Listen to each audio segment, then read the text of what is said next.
గిరిజన హక్కుల పరిష్కారానికి కాంగ్రెస్ కట్టుబడి ఉందని TPCC chief MLC Mahesh Kumar Goud హామీ ఇచ్చారు.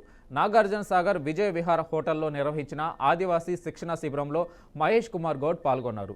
సహజ వనరులపై గిరిజనుల హక్కుల కోసం రాహుల్ గాంధీ యాత్ర చేశారని గుర్తు చేశారు.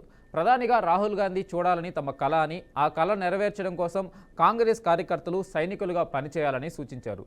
ప్రజల ఆక్రందన, ఆవేదనను అర్థం చేసుకోవడమే రాహుల్ గాంధీ భారత్ జోడో యాత్ర లక్ష్యమని చెప్పారు. గిరిజనుల హక్కులను కేంద్రంలోని బీజేపీ ప్రభుత్వం కాలరాస్తుందని విమర్శించారు. గిరిజనుల అభివృద్ధి కోసం పరితపిస్తున్న నాయకుడు రాహుల్ గాంధీ అని అన్నారు. నాగార్జున సాగర్ అంటేనే శిక్షణా శిబిరాలకు నిలయమని చెప్పారు.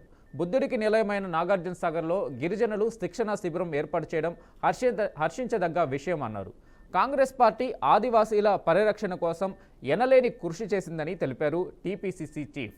గిరిజనులు న్యాయపరమైన హక్కుల కోసం సంఘటితం కావాల్సిన అవసరం ఉందని ఆయన అభిప్రాయపడ్డారు.